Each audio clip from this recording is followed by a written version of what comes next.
Hello everyone, I'm Michael Vincent. Today I'll be telling you the true story of a mysterious disappearance, the case of little Madeleine.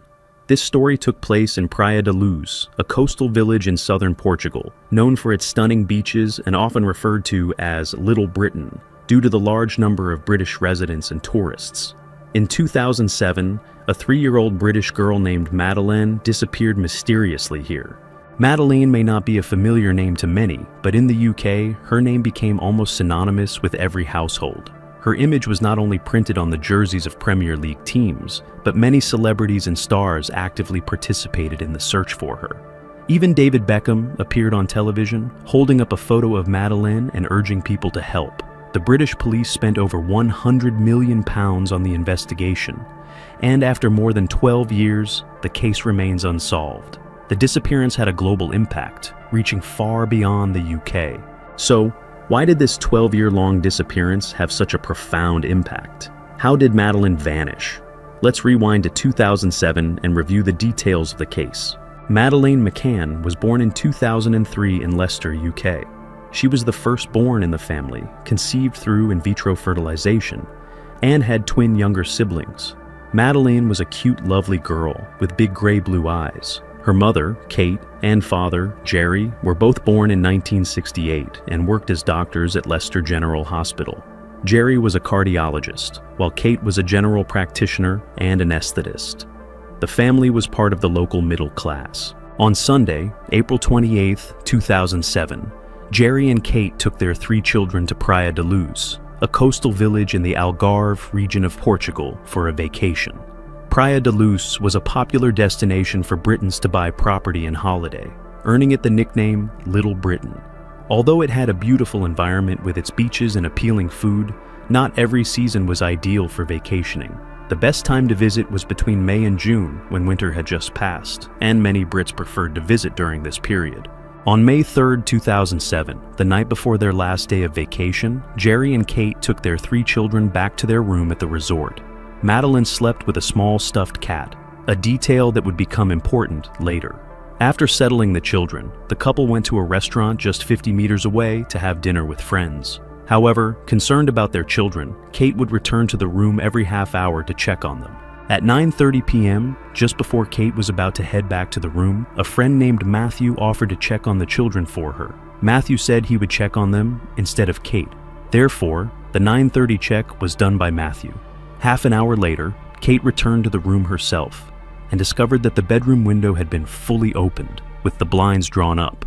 While the twins were still asleep in their beds, Madeleine was gone, leaving only a doll behind. The disappearance of a child is a devastating shock to any parent.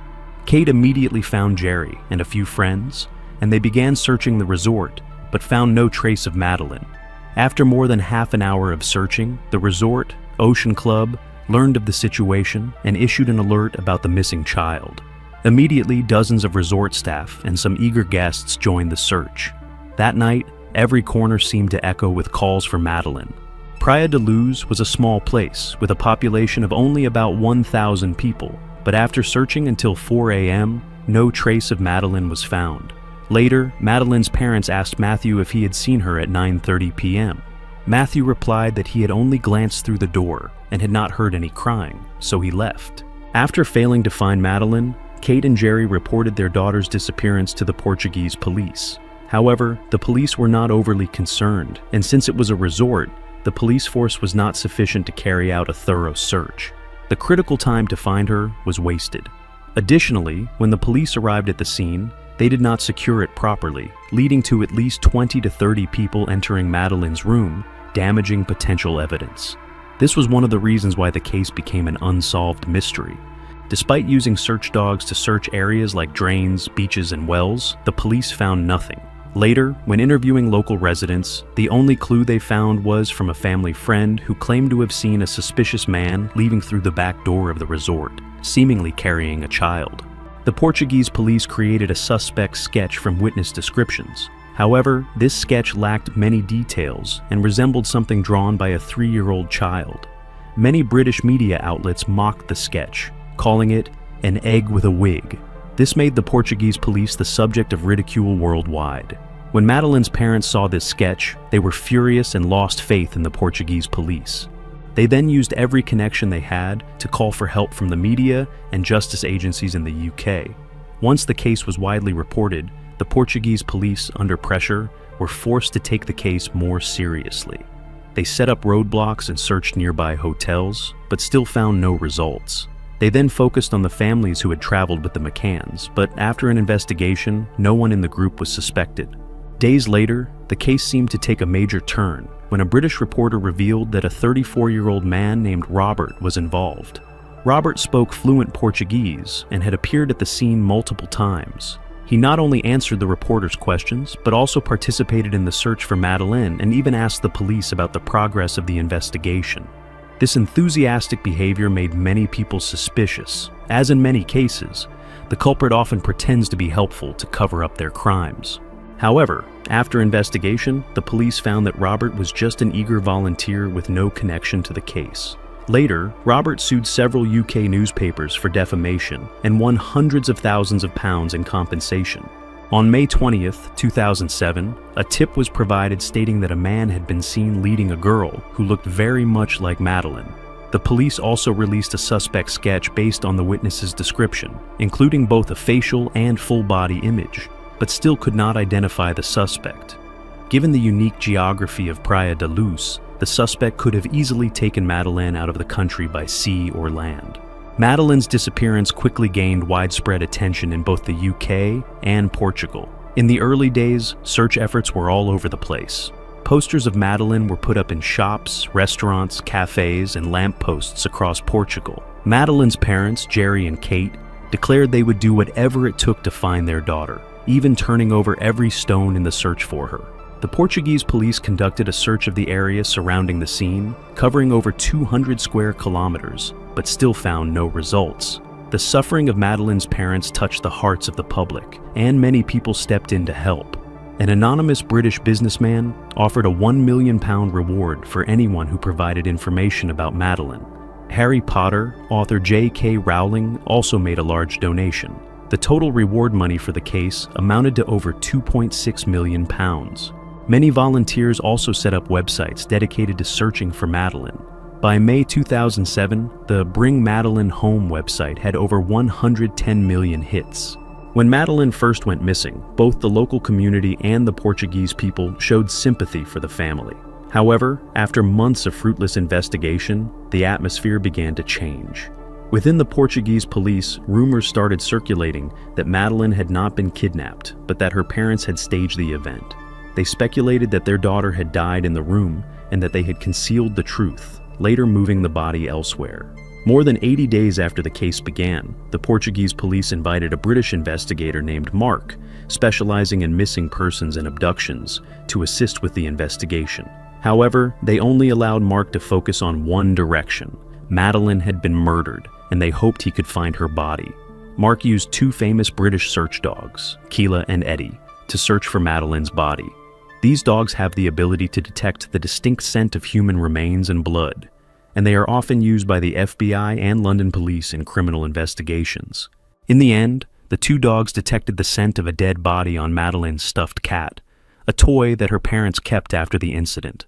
They also found traces of blood in several places in the apartment where Madeleine had disappeared and in Jerry's car. This raised suspicions about whether Madeleine's parents were involved in the case. The police sent the blood sample they collected to the UK for analysis. The results showed that the DNA in the blood sample matched 80% with Madeleine's DNA. However, due to the disorganized manner in which the blood sample was collected, it was impossible to definitively determine whether it belonged to Madeleine. Despite this, the Portuguese police hastily concluded that Madeleine's parents were the culprits, which led to widespread criticism. On social media, many people who didn't fully understand the case began making assumptions, claiming that Jerry and Kate were responsible for killing their daughter. These rumors spread quickly, severely damaging the McCann family's reputation and making their lives harder than ever. By November 2007, there had been no new developments in the case. The Portuguese police decided to change the lead investigator and assigned a new officer, Almeida, to take over. The previous lead investigator, Amaral, was banned from participating in the case for reasons unknown. Amaral later published a book titled The Truth of the Lie, in which he asserted that Madeleine had died in the hotel and that her parents were involved in the case. The book immediately became a bestseller in Portugal, with over 200,000 copies sold and translations into 6 languages. However, Jerry and Kate sued Amaral and won, resulting in the book being banned from publication. By July 2008, 14 months after Madeleine's disappearance, the Portuguese police officially closed the case due to a lack of sufficient evidence to charge anyone, including Madeleine's parents. The case thus became one of the greatest mysteries of the 21st century. Jerry and Kate continued to insist that they would do whatever it took to find their daughter and prove their innocence. They refused to accept any outside donations and pledged to make all financial details public. They also reached out to the football club Everton, which the family supported, for help. During the final match of the 2007 Premier League season, all the players of Everton wore shirts featuring Madeleine's image, and thousands of fans held up banners calling for her to be found. Even David Beckham appeared on television, urging people to join in the search for Madeleine. Madeleine's case was not just the story of a family, it became a global event. The UK media continuously reported on the case, and Madeleine's image appeared across newspapers. The UK government also worked tirelessly on the investigation, reviewing over 40,000 leads and questioning more than 600 suspects from 2011 to 2019. The investigation costs exceeded £100 million, and the government continued to allocate funds to pursue the case. Each year, the UK government released computer-generated images of what Madeleine might look like as an adult, hoping someone might recognize her and provide new information. Although the case remains unresolved, the relentless efforts of people around the world to find Madeleine have become a symbol of humanity and solidarity. Madeleine's disappearance is not just a mystery, but also a story of hope, perseverance, and a family's love. Regardless of the outcome, the tireless efforts of millions of people worldwide in the search for her have left a profound mark on history. Perhaps that is the most meaningful message this case has to offer. But I have never seen a missing child have such an impact, and even attract global attention. The special treatment given to Madeleine is the extensive media coverage that widely reported the incident, creating a global social effect. What I hope is that every missing child can receive such treatment. Okay, the above is about the famous British girl, the disappearance of Madeleine. That's all for today. If you enjoyed this video, please give it a like, share, and subscribe. Your support means the world to me. I'm Michael Vincent, and I'll see you in the next video.